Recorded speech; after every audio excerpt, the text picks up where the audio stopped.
Hi అండి, welcome back to our channel ST Telugu vlogs and cooking videos. ఈరోజు మనము ఉల్వలతోని పప్పు ప్రిపేర్ చేసుకుందాము.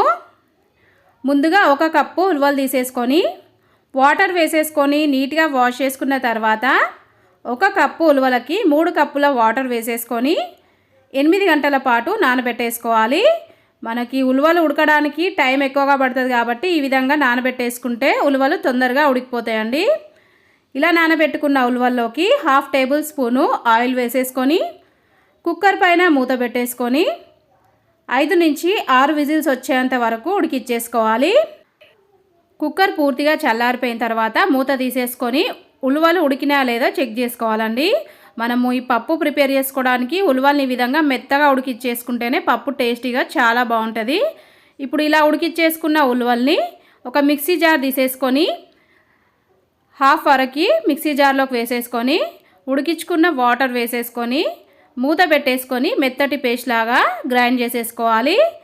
ఇలా గ్రైండ్ చేసుకున్న పేస్ట్ని పక్కన పెట్టేసుకొని ఇప్పుడు మనము ఇంకొక మిక్సీ జార్ తీసేసుకొని అందులోకి 10 నుంచి 15 వరకు పొట్టు తీసి పెట్టుకున్న వెల్లుల్లిపాయలు, అలాగే 2 పెద్ద సైజు ఉల్లిపాయల్ని పీసెస్లా కట్ చేసి వేసేసుకొని మూత పెట్టేసుకొని పేస్ట్ లాగా గ్రైండ్ చేసేసి పక్కన పెట్టేసుకోవాలి.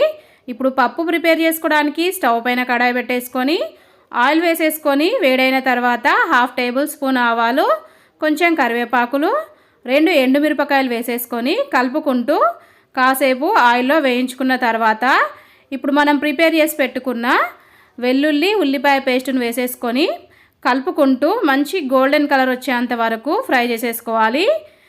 ఈ విధంగా గోల్డెన్ కలర్ వచ్చేసిన తర్వాత ఇప్పుడు ఇందులోకి 2 టమాటాలను చిన్న చిన్న పీసెస్లా కట్ చేసి వేసేసుకొని ఒకసారి మంచిగా మిక్స్ చేసేసుకొని స్టవ్ లో ఫ్లేమ్లో పెట్టేసుకొని కడాయి పైన మూత పెట్టేసి టమాటాలు మెత్తబడేంత వరకు ఉడికిచ్చేసుకోవాలి.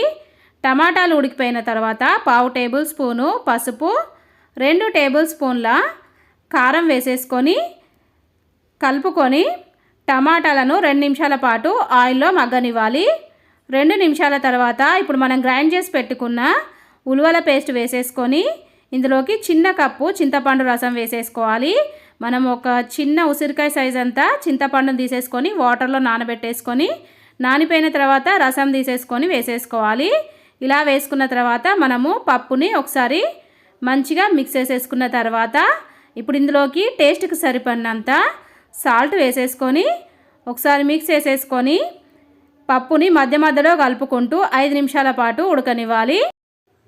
ఇలా ఉడికిపోయిన పప్పులోకి 1 టేబుల్ స్పూను పచ్చి ధనియాల పొడి, అలాగే 1/2 కప్పు ఫ్రెష్గా ఉన్న కొత్తిమీర వేసేసుకొని మిక్స్ చేసుకున్నాక ఫైనల్గా కొంచెం కరివేపాకులు వేసేసుకొని మిక్స్ చేసేసుకొని స్టవ్ ఆఫ్ చేసుకోవాలి.